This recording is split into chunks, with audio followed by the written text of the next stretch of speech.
Hello, gardeners, and welcome to Mid-American Gardener. We're glad that you've joined us because we want to talk about plants, landscaping, bugs, whatever comes up. That's what we want to talk about, and we're ready to hear what your questions are.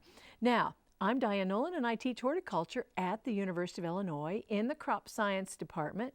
So my areas are actually floral design, floral crop quality, as well as perennials in the landscape. But there are three highly interesting and intelligent people here on the panel, and they have great expertise. Listen to it and you can direct your calls or questions accordingly. All right, I'm going to start with you first. Dave Plussard, hi there. Hi, thank you. I'm the Garden Center Manager at Hare Nursery in Peoria, as well as a certified arborist. So my specialty is trees, shrubs, and landscaping. But to start out, I actually have a non-woody plant here. This is really something special that none of us really are real familiar with, but it came into the Garden Center, and it's called a showy medinilla, Medinilla.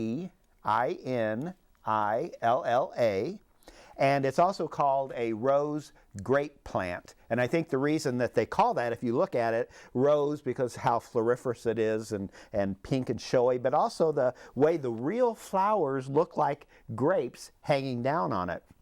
And if you look at it and you lift up, you see other little blossoms develop that will expose the flowers underneath. So these are the bracts, which make it quite showy. And then these are the flowers underneath. And so that is really also supposed to be a relatively easy plant to grow. It likes bright light. It does not want sun during the summertime, but it does during the wintertime. And then it likes to dry out in between waterings. So it's really a real cool looking plant. You just snip off the flowers when it's done, and then new growth comes out from here, and then it begins to develop and keep flowering. Kind of exciting, isn't it? It is. I've never seen that before. I'm glad you spelled it because I'd never seen it even to see the name of it. So that's very interesting. Thank you, Dave. But sure. I have a feeling you're going to get some tree questions. So I'll that's good to take be ambidextrous. How's that? Yeah, I think so. Okay, flexible. Don't ask me to spell it. Okay, very good. All right, now in the middle is Karen Ruckel. Hi, Karen. Hi. I work at Hare Nursery, and I also am a master gardener in Woodford County here in Illinois, and work with shrubs, perennials, houseplants, and we like to joke I can overwinter just about anything in a garage. So I've got tonight a question that somebody had through email, and it's about a Christmas cactus. And my huge Christmas cactus is on its third bloom. I feel it's large enough to repot.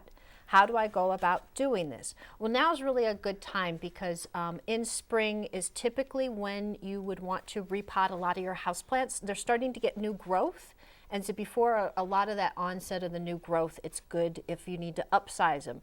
Now, the thing to keep in mind is your Christmas cactus, you don't want to go too big with the next pot. Maybe, so if it's in a 6-inch pot, go to an 8-inch pot.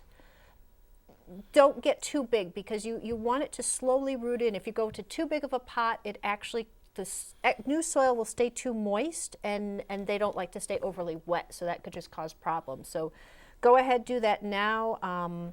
I've had better luck with doing them in clay pots so that they do breathe and you don't accidentally overwater, because then that pot will evaporate out more moisture. And sometimes with plants like that are gangly and a lot of foliage, I'll take like pieces of newspaper and kind of wrap around them and then tape that to kind of hold the plant so I'm not breaking off one of the beautiful long stems on that plant. So you just kind of do the newspaper up underneath? Yeah, around, you know, to kind of, pull that foliage up and around. So, I know I'm a little clumsy, and so, so you don't accidentally knock. That would be a good cushioning. That's a good idea. I've not heard that before. Well, and I used to always do it when I would repot cactus plants because I don't like them anyway. But to save yourself? So, yeah, to take a piece of paper, wrap it around, kind of have it like a band around it, and then hold that on so you're holding on to the plant. Excellent tip. That way I didn't get any spines in me. So very good. Wow, you learn a lot on this show. This is great. Okay, thanks, Karen. You're welcome. And then on to you, Ella Maxwell. Hi, I also work at Hare Nursery and I'm a horticulturist there, but I also do some of the utility locates. And this is a good thing for our viewers to understand is that you want to, it's a free service, you just call 811 and they will mark the different utilities and they'll use different flags, but it's important not to do any of the digging over a gas line, electric line, maybe you have buried cable or a phone line, something like that. So free service. If you're planting in the front yard, you can just have the front marked or whatever. But you just call in 48 hours later, you can know where your lines are. And for new homeowners, you might want to know and have a map that you can keep for reference. That's a good tip. And it is very safe to do that. Don't do it without. That's right. The other thing that I brought is some raspberries. I thought we could see some small fruits here. So right now you can find them in the store, but you can grow them yourself. And this new plant right here is the raspberry shortcake. It is a thornless raspberry. It's a dwarf one, and you can grow it in a pot. So this would be something that you might want to look for in the garden center. They call it the Brazzleberry line. There's a bunch of different ones, but you'll get a wonderful red raspberry fruit just on your patio. That's great. And raspberries are so tasty. So it's the Brazzleberry line. Yes, raspberry shortcake. It's a new dwarf variety and it's thornless. So after it's done fruiting, you'll cut those canes down to the base and you can see that the new growth is coming and they'll fill into whatever size pot you have. Now they can be grown in the ground as well, but something to think about for people that are excited about small fruits. And small area gardening too. Yes. But of course it would expand to whatever space you had. So that's great. Thank you, folks. We wanted to have the folks from Hare Nursery because they could drive all together and that makes it a little bit easier on you. And it's fun to have folks from the Peoria area as well because we want to have the whole Mid-America, Mid and Illinois area. All right, now we want to go and look at this fun fact next.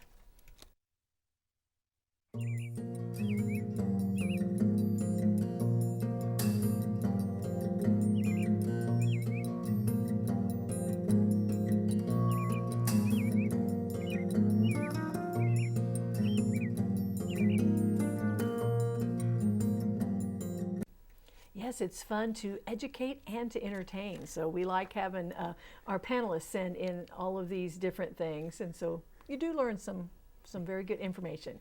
Now let's go to the phone lines and we're going to start with line 2 and it's about amaryllis. Hello there, line 2. Hello, your program is very helpful. Thank you. I received a huge amaryllis bulb for Christmas and I potted it like I thought I was supposed to, but I watered it. And my daughter-in-law said that was where I went wrong. Now, I don't know. The first stem came up and was about 6 or 8 inches tall, and then I looked at it one morning, and the stem had turned black, and the bud had fallen over. And I cut it off, and son was here, and my daughter-in-law said we probably shouldn't have watered it for a while. So the next stem come up, and it's beginning to bloom now. So what did I do wrong? So I'm looking at the people in the middle. Well, or most likely you did overwater it. It did not have time to develop a root system before the plant really had a chance to grow. It's not a difficult plant to grow, but I would suspect that is what happened. And now that the new one is growing, it's probably had a chance, if you slacked off on the watering, to develop a root system, and you probably should have good success with it. So when you first plant it, you're not supposed to water it for a while? That is correct. You water it initially, and then you wait until it begins growing before you water it much more. Oh, well, she was right. Thank you. You're welcome. Very good. Okay. Thankfully, it had 2 bloom stalks. That's Yes. exactly right. Wow, that's great. All right, now let's go to line 3, and this question is about a walnut. Hi there. Line 3. Yes, what's your question? Considering thousand canker disease in walnuts, are we likely to have a remedy for that in the next 10 years? 1,000 canker disease on walnuts, I don't think that they're going to have a remedy for that, but I'm not sure that in central Illinois it's going to spread as rapidly as it has in some of the other states.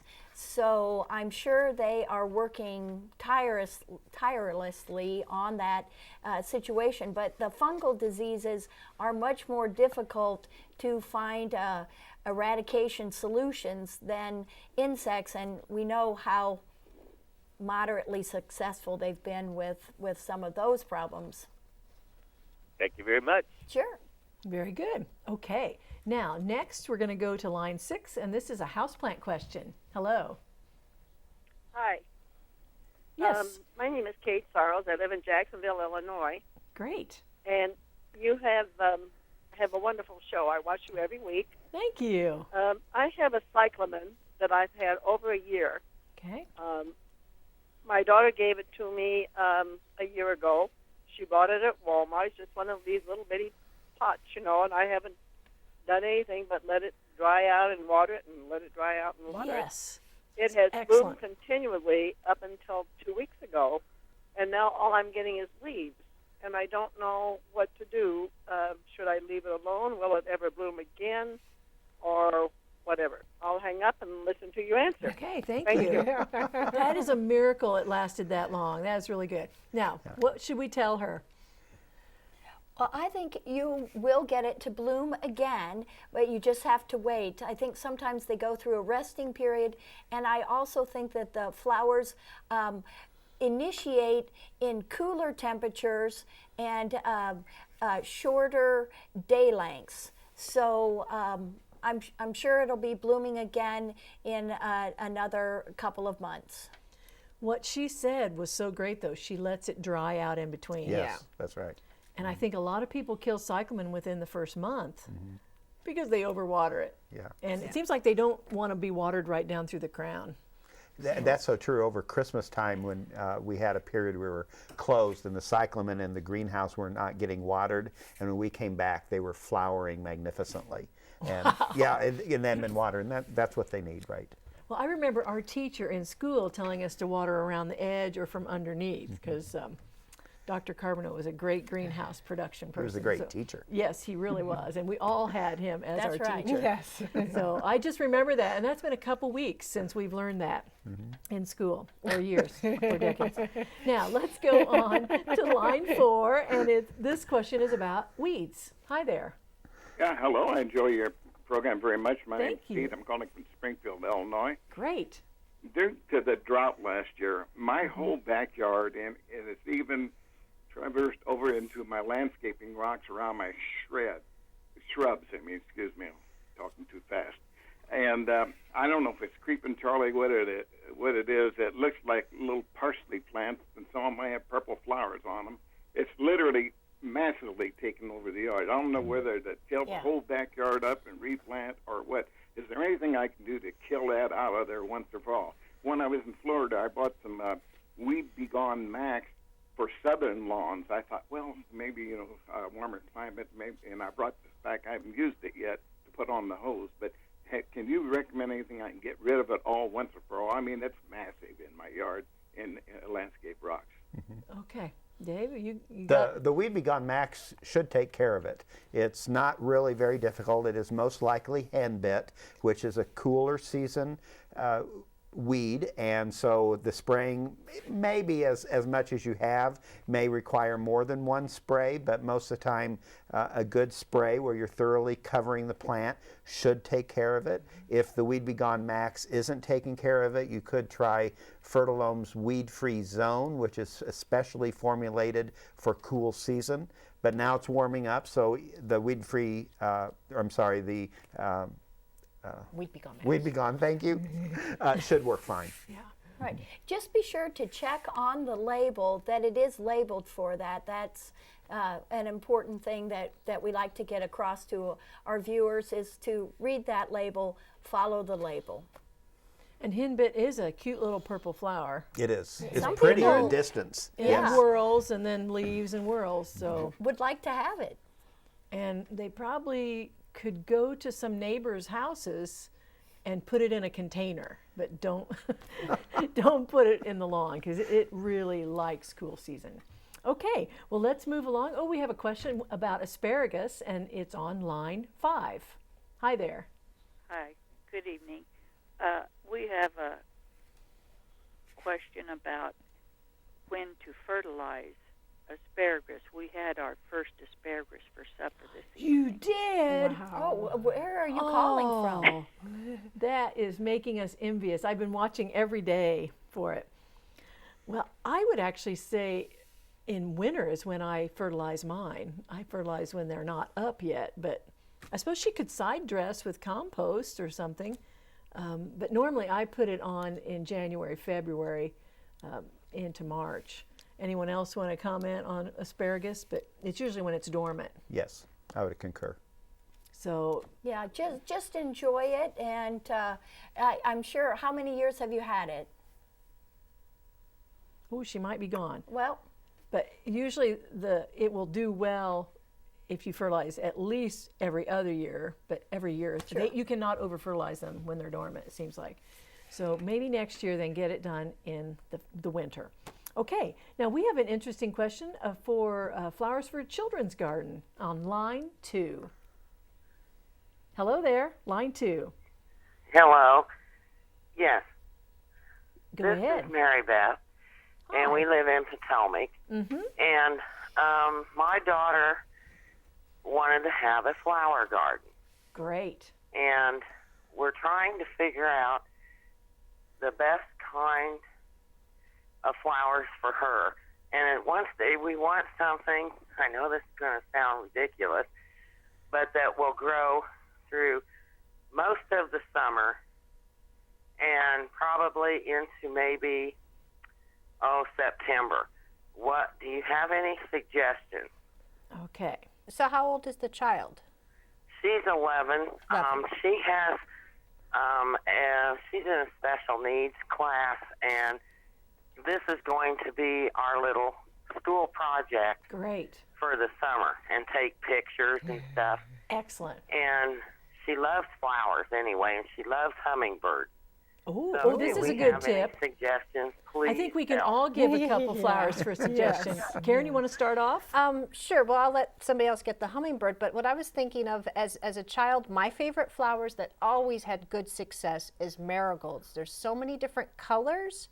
Some of them are more fragrant. Some of them have huge blooms. So they're very interesting with the diversity there, and you can grow them from seed easily or get them from plants. And another plant I loved as a child was snapdragons. Because I would play with the flowers because, I gardened and I played outside and I could pull the flowers off and nobody'd yell at me, but I would sit there and I'd make the snapdragons talk because they were very fun do to snap. play that's with. right, a little parody. Now there are some other snapdragons now that are open flower. I think they're boring. Not the same. But the old-fashioned snapdragons, I think they're very easy to grow. They flower all summer like the marigolds. And once again, you can get them seed or plants. I showed the snapdragon talking just 2 weeks ago to my college students. So, There you go. Well, I think a suggestion for you and your daughter is to visit a garden center and just look at some of the different annuals. I think annuals are the way to go, and you can choose some that you could do in containers that might raise it up to a level where she could interact with them, and then you could also put some things out in the ground as well. But I would say that the annuals, and again, any of the tried and true that you remember, she would enjoy as well. so can I give some perennial suggestions since you said annuals? I'm thinking immediately lamb's ear. I remember that as a child. What is that called? It's called lamb's ear. It's a perennial and it's so soft. It's a perennial that goes through the year and it flowers in July. Now the bees kind of like it too, so you may want to trim those off, but the leaves are soft. It's just really lovely. And another plant I like for edging for children is strawberries. Just regular I would have never thought strawberries. I love them for edging because then they can pick. Now, when I was gardening with my son when he was younger, we would put radishes in and around the flowers. And my favorite radish is the Easter egg radish because when you pull it up, you don't know if it's going to be white, purple, red, or pink. So Easter There egg you go. radishes. I love those. Dave, you're next. Oh, I would go with, particularly with the hummingbird, is salvia. Oh, good. You answered Yes, that question. Yeah. because particularly, I'm sorry, it's leaving me, not the normal red Black salvia. and blue. No, the black and blue is fine, but there is the salvia that has more of the smaller leaf, the smaller red flowers. Pineapple sage? There's a. Is that no? I'm sorry, I don't remember the name of it. It's not the regular one that you normally see with annuals, but it's got a smaller red flower and a smaller leaf. And it, Wow. oh, they just love it. I sit in my den, and I have a big picture window, and we have an ash, and the hummingbird flies down from the tree and goes to all those flowers. I can just sit at in my chair and just watch it go from salvia to salvia flower, and then it'll fly back up into the tree, and it is the neatest thing to watch. One thing to mention, since he can't remember the exact name, some of these cool salvias, the old-fashioned salvia are the ones that you always see in the bedding flats, like 18 of them or 36 in a flat that you get. These cool salvia varieties, which I'm sure one of the ones is one he has. Those Right. you usually find in the bigger pot. It'll be a little bit more expensive, but so worth the money through the summer. Now, black Well, and blue. you should be here in the summer. She has a collection of hummingbird feeders. Oh, that's That's great. the best way to I'm get not kidding. hummingbirds. We Yes. have 4 in the front, 5 in the back, and 1 on the side. That's great. That is Oh, fun. yeah. Well, we've really enjoyed your question. Thank Well, you I so really much. appreciate your help because I'm at a lost end. Well, we got and all I enjoy enthused. your show so much. Well, thank you so much. We really got wound up on that one. So enjoyed that one a lot. Thank you. Thank you very much, honey. You are welcome. Oh, that was fun. Now, let's go on and maybe put this one in the garden. But rhubarb is the next question on line 3. Hello there. Hello. And what is your question? On rhubarb, it's just starting to pop up out of the ground right now. Is there anything I should be doing to it? Okay. Early I- season? I don't think so. Me You either. need to make sure that it's mulched well. You can use straw or something like that, but now is probably not the time to be fertilizing it necessarily, and you're just going to begin to harvest. But you want to keep the weeds down. Even if you don't mulch it, it's going to do just fine. My neighbor has some right next to my yard, and she doesn't do a thing to it, and it just constantly is growing. It will send up a flower, and when that happens, you want to make sure and break that off and don't let that flower develop. Can we say nip it in the bud? Nip it in the bud. There you sure. go. There we go. Finally waited for a chance to put that in. But don't let it flower because it's all about the stalks. Right, So you yeah. don't want it to go to flower. When you say bud, is that just that little round thing coming up out of the ground? Yes. No, not right now. That's the no, leaves. No. Correct. Yeah, It later, after it leaves. later in the season, it will shoot up and it'll be kind of a yellowish green on the top. It'll be kind of a bulbous shape before it opens, and that's when you want to snap So it we off. mean flower bud. the flower bud. Yeah, Nip yes, the flower bud in the in bud. the bud, right. That's a little harder to say. Thank you very much. That was a good question because we're all ready for these things to get going. Now, our next question is about mulberries, and it's on line 6. Hi there. Hi there.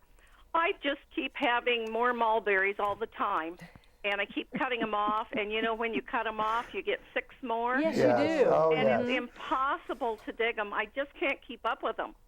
We What talked do I about do? Yeah. We talked about that on the way We tell you here. about this product every time we come because it's Okay. our favorite Here we go. herbicide. It's a cut brush killer, and it's called Tordon. And normally it is a product that's ready to use and comes in a quart container, and you can find it at a farm supply store. But or you- garden center. Yeah, or garden center, at our garden center. But you can make a fresh cut on those mulberry stems. It has a pop-up top. You just treat the cut end, and the plant will not regrow. Oh, good. That's wonderful. And you dab it on. And we were talking in the car how little you need of it and Okay. how long And the it's- bottle lasts. And do It is not torn on. Tordon. Spell that. Tordon. And do great. not Okay. let it get into the soil. Just get it on the trunk where you've made the cut, because if you drip it into the soil and that is growing up around a desirable plant, you will get some damage to the desirable plant. Okay. Okay. Very Great. good. I think you Very just good. helped. Could I make a comment Sure. about the flower garden? Sure. I think a fun flower for a child is a sunflower. Oh Absolutely. yeah. Oh, you bet. How did we miss And that? then you grow pole beans or flowering vines on them. Oh, that's Oh, yeah. Yeah. Yes. that's really fun. Thank you for all your help. Just really appreciate it. Thank you. I think that question and answer probably helped the masses. I have a feeling you are not the only one that might have an issue with a little bit of things coming up. Well, I'm telling you, the show goes really fast, and we have does. so much fun. Oh, and do we have time for Karen? We don't. We have so much fun. Oh, So we'll it have to come just back. goes fast. Well, thank you so much for watching. Thank you, folks, for being here. And you have a great week gardening. Bye-bye.